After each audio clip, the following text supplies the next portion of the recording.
सभी को सुप्रभात। प्रत्येक वर्ष 8 मार्च को अंतर्राष्ट्रीय महिला दिवस का हर्षोल्लास से आयोजन किया जाता है। आज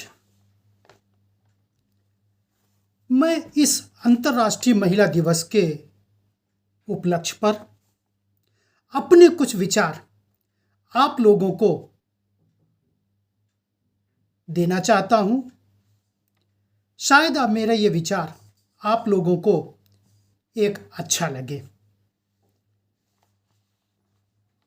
हमारे भारतवर्ष में यत्र नार्यस्य पूज्यन्ते रमन्ते तत्र देवता का विचार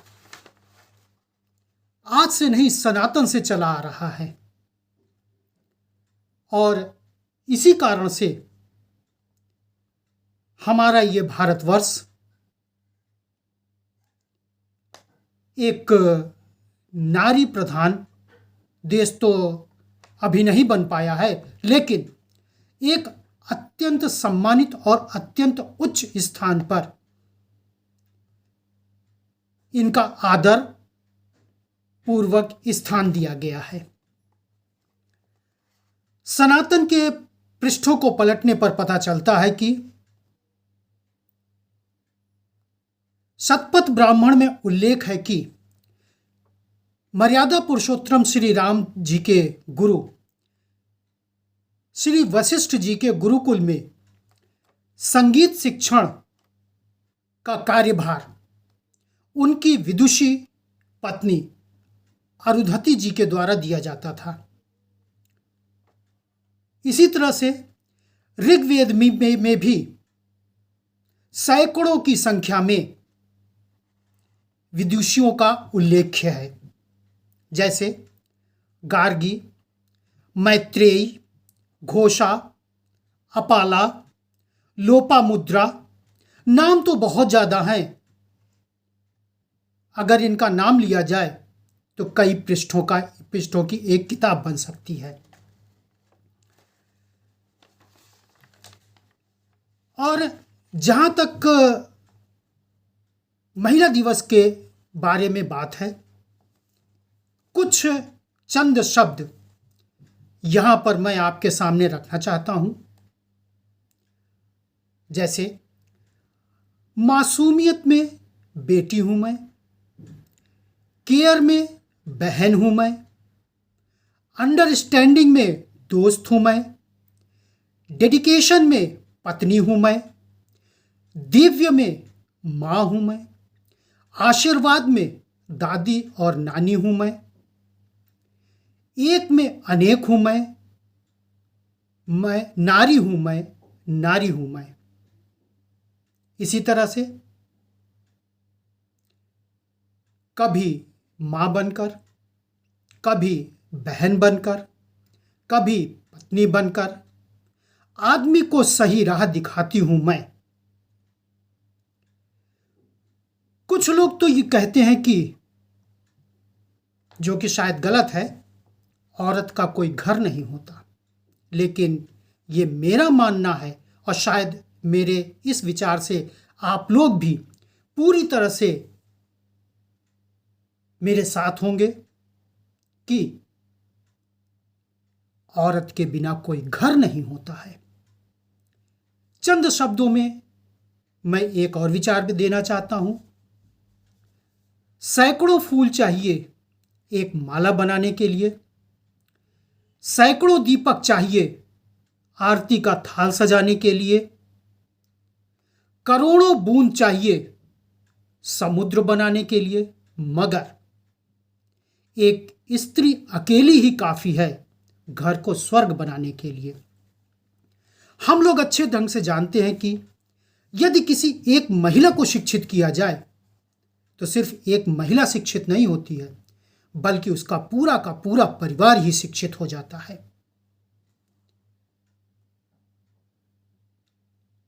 24 जनवरी 1950 को हमारे भारतीय संविधान में जितने लोगों ने हस्ताक्षर किया था उनमें से 15 आदरणीय महिलाओं ने भी अपने स्वर्णिम हस्ताक्षर किए थे। जरा सा हम लोग अपने सनातन धर्म की तरफ चलें। सनातन धर्म खुद कहता है कि हमारे त्रिदेव भी बिना स्त्री के अधूरे हैं। जैसे शक्ति के बिना शिव जी, लक्ष्मी के बिना नारायण जी, सरस्वती के बिना ब्रह्मा जी। जब हमारे त्रिदेव अधूरे हैं, यानी एक तरह से मान लिया जाए कि अगर इनकी अर्धांगनियों को हटा दिया जाए तो सृष्टि का चक्र ही बंद हो जाएगा। अब इसी से परिकल्पना हम आप कर सकते हैं कि हमारे इस जगत में महिला का क्या स्थान है। थोड़ा सा और पास आते हैं। हमारे भारतवर्ष में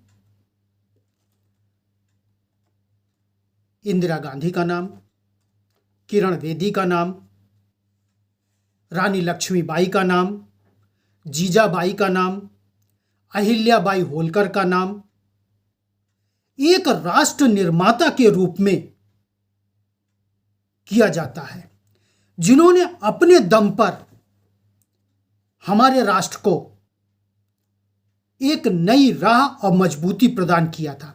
सिर्फ इतना ही नाम नहीं है, इतिहास के पृष्ठों को अगर हम पलटें तो हजारों की संख्या में ऐसे नाम हमको आपको परिलक्षित हो जाएगा।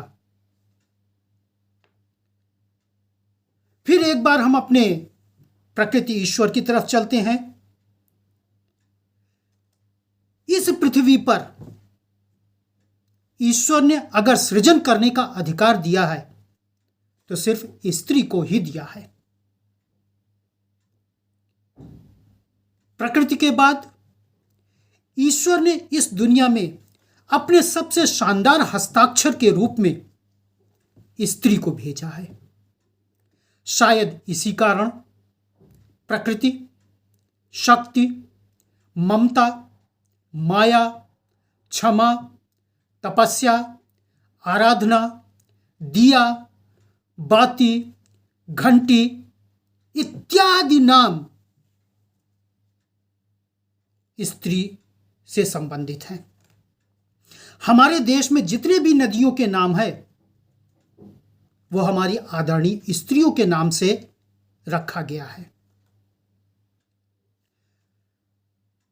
3 शब्द में महिला को इस तरह से हम और आप परिलक्षित कर सकते हैं, जिसमें पहला शब्द है म।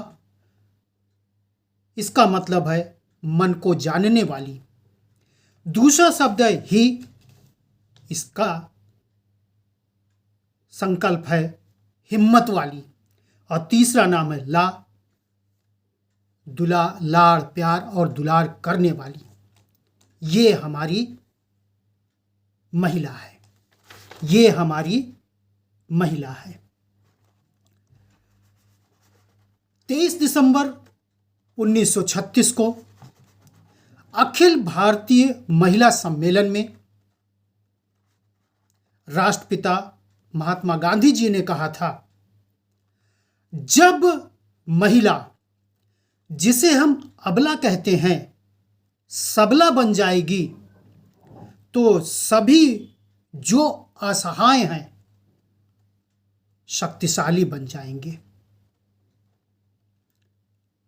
संविधान निर्माता बाबा साहब भीमराव अंबेडकर ने भी अपने शब्दों में कहा था, सशक्त भारत के निर्माण में महिलाओं को रेखांकित करते हुए लिखा है, सामाजिक न्याय के लिए महिला सशक्तिकरण जरूरी है, तभी समाज में महिलाओं का उत्थान हो सकता है।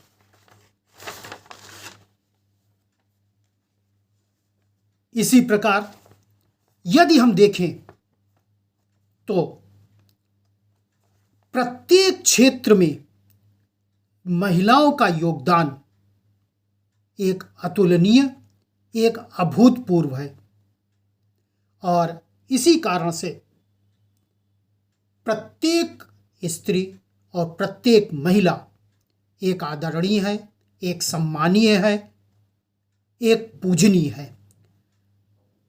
इसके बाद हम दूसरा वीडियो बनाएंगे जिसमें एकदम आधुनिकता को हम लेकर के चलेंगे, आधुनिक विचारधारा को।